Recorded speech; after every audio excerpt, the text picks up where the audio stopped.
ഇവിടെ മുസ്ലിമല്ലാത്ത അമൂല്യവും സമ്പത്തും സ്വീകരിക്കാമെന്ന് പറഞ്ഞു. എന്നാൽ സ്വയം മുസ്ലിമാണ് എന്ന് പ്രഖ്യാപിച്ച ലാ ഇലാഹ ഇല്ലല്ലാഹ് മുഹമ്മദ് റസൂലുള്ളാഹിയും അംഗീകരിക്കുന്ന അത് പ്രഖ്യാപിക്കുന്ന ഒരു പിതാവിന്റെ സ്വത്ത് സ്വീകരിക്കാൻ പാടില്ല എന്ന് പറയാൻ എന്താണ് ഇവിടെ താല്പര്യമെന്ന് എനിക്കറിയില്ല. മറ്റൊരു കാര്യം, മുജാഹിദായ ഒരൊറ്റ മക്കളും സ്വന്തം വാപ്പാനെ കൊല്ലൽ നിർബന്ധമാണ് എവിടെ പറഞ്ഞില്ല, കൊല്ലാറില്ല. മാത്രമല്ല മുജാഹിദായ മക്കൾ സ്വന്തം പിതാക്കൾക്ക് അസുഖം വന്നാൽ അവരെ ചികിത്സിക്കുന്നവരാണ്. അവരെ മറ്റുള്ള ആരെങ്കിലും ആക്രമിക്കാൻ വന്നാൽ സംരക്ഷിക്കുന്നവരാണ്. അവർക്ക് വേണ്ട വിധം എല്ലാ സഹായങ്ങളും അങ്ങോട്ട് ചെയ്തു കൊടുക്കുന്നവരാണ്. അതുപോലെ തന്നെ ആ പിതാവ് നൽകുന്ന സമ്പത്തും സൗകര്യങ്ങളും സ്വീകരിക്കുന്നവരാണ്. കാരണം ഇവിടെ ഇതിലുള്ള ഏറ്റവും പ്രധാനപ്പെട്ട മാതൃക റസൂലിന്റെ മാതൃകയാണ്. റസൂലിന് നേരിട്ട് ഒരു പിതാവിന്റെ മാതൃക കാണിക്കാൻ റസൂലാകുന്ന കാലത്ത് പിതാവില്ല. പിന്നെയുള്ള തന്റെ വളർത്തു പിതാവ് കൂടിയായിരിക്കും അബൂ ത്വാലിബാണ്. അബൂ ത്വാലിബ് ചെറുപ്പത്തിൽ മാത്രമല്ല റസൂലിനെ സംരക്ഷിച്ചത്, വലിപ്പത്തിൽ സംരക്ഷിച്ചു, പ്രവാചകരായ ശേഷം സംരക്ഷിച്ചു. ആ പ്രവാചകരായ ശേഷമാണ് ബൈക്കറുണ്ടായത്. ആ ബൈക്കറിൽ അബൂ ത്വാലിബിൽ പ്രവാചകത്തിലേക്ക് സംരക്ഷണം കൊടുത്ത അബൂ ത്വാലിബാണ്. ആ അബൂ ത്വാലിബിന്റെ സഹായവും സംരക്ഷണവും സമ്പത്തും അബൂ ത്വാലിബ് മരണപ്പെടും വരെയും റസൂലുള്ളാഹി സ്വല്ലല്ലാഹു അലൈഹി വസല്ലം അനുഭവിച്ചു പോയിട്ടുണ്ട്, സ്വീകരിച്ചു പോയിട്ടുണ്ട്. അതുകൊണ്ട് തന്നെ അംഗീകരിക്കാമെങ്കിൽ ലാ ഇലാഹ ഇല്ലല്ലാഹ് മുഹമ്മദ് റസൂലുള്ളാഹിയും അംഗീകരിക്കുന്ന, അത് ഞാൻ മുസ്ലിമായി എന്ന് സ്വയം പ്രഖ്യാപിക്കുന്ന സ്വന്തം പിതാവിന്റെ സ്വത്ത് സ്വീകരിക്കുന്നതിനോ ആ പിതാവിന് അങ്ങോട്ട് സംരക്ഷണം കൊടുക്കുന്നതിനോ സംരക്ഷണം തിരിച്ച് ഇങ്ങോട്ട് സ്വീകരിക്കുന്നതിനോ സമ്പത്ത് അങ്ങോട്ട് കൊടുക്കുന്നതിനോ സമ്പത്ത് ഇങ്ങോട്ട് സ്വീകരിക്കുന്നതിനോ യാതൊരുവിധ അവസ്ഥവും തെറ്റും ഞങ്ങൾ കാണുന്നില്ല. അതുകൊണ്ടാണ് ഞങ്ങൾ ആ മാർഗം സ്വീകരിക്കുന്നത് മര്യാദയല്ല എന്നതാണ്. ഇവിടെ ചോദിച്ചിരിക്കുന്നത് ഷെറിൽ അനുവദനീയമാണോ എന്നുള്ളതാണ്.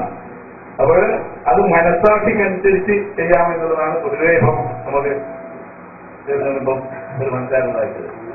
കാരണം അത് അങ്ങനെ സ്വീകരിക്കുന്ന ഒരു മര്യാദയല്ല എന്നാണ് രാഷ്ട്രം ഒരു പറഞ്ഞിട്ട് അവസാനിച്ചത്.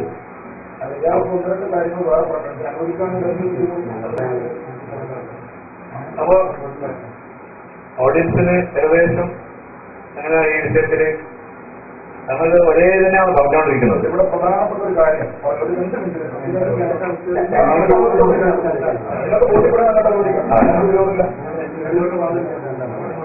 അല്ല, ഞാൻ ഒരു കാര്യം പറഞ്ഞു. അതായത് ഇവിടെ ഇപ്പൊ പറഞ്ഞുള്ള വിഷയം ലാ ഇലാഹ ഇല്ലല്ലാഹു മുഹമ്മദ് റസൂലുള്ളാഹി അംഗീകരിക്കുന്ന ആളായാൽ ഇതൊരു വിഷയമല്ല. അപ്പൊ ഈ ലാ ഇലാഹ ഇല്ലല്ലാഹു മുഹമ്മദ് അംഗീകരിക്കണം, ഇതിന് എന്ത് ചുരുക്കം ചെയ്യാം, അയാളെ ഉപ്പൊക്കെ വാങ്ങാൻ എന്ത് ചെയ്യാം, അങ്ങനെയാണോ വിഷയം? അതായത് ഇപ്പൊ നേരത്തെ നമ്മൾ ഒഴിവുമായി ബന്ധപ്പെട്ട് വന്നല്ലോ, അപ്പൊ പറഞ്ഞ ഗൗരവം ഇപ്പൊ കാണില്ല. അപ്പൊ ചുരുക്കനും അതുപോലെ തന്നെ കുപ്പുറമൊക്കെ പറഞ്ഞിരുന്ന ആ ഗൗരവം ഇപ്പൊ കാണുന്നില്ല.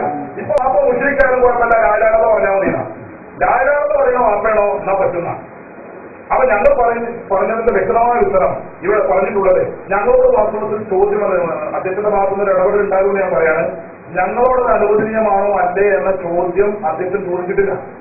ചോദ്യം മുജാഹിദ് വിഭാഗത്തോടാണ്. അതുകൊണ്ടാണ് മുജാഹിദ് വിഭാഗം പറഞ്ഞത് ഞങ്ങൾ ആ മറുപടിയെ വിശകലനം ചെയ്യുകയാണ്.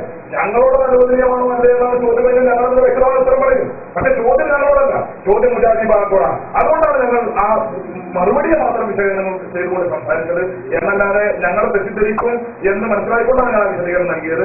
അനുവദനീയമല്ല.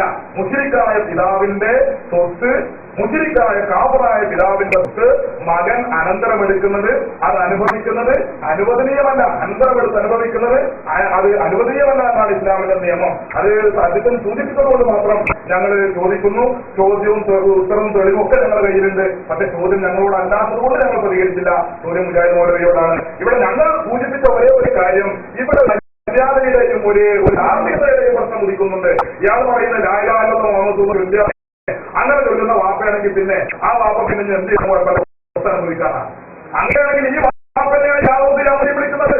ആ യാഹൂദിനെ മുഹ്യദ്ദീൻ വിളിച്ചാൽ 1000 വട്ടം കാഫിറാണ്, 1 വട്ടം വിളിച്ചാലെന്നാണ് നിങ്ങൾ പറയുന്നത്. 1000 വട്ടം വിളിച്ചാൽ 4000 വട്ടം കാഫിറാണെന്നാണ് പറയുന്നത്.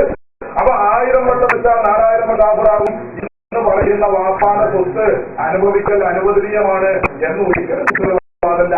അങ്ങനെ ഇല്ലാമല്ലെന്ന് തെളിയില്ല. അബൂ ത്വാലിബിന്റെ കഥയും മറ്റൊക്കെ അതിന്റെ വിശദീകരണം നേരത്തെ കഴിഞ്ഞതുകൊണ്ട് വൈകാരിക പ്രശ്നമില്ല.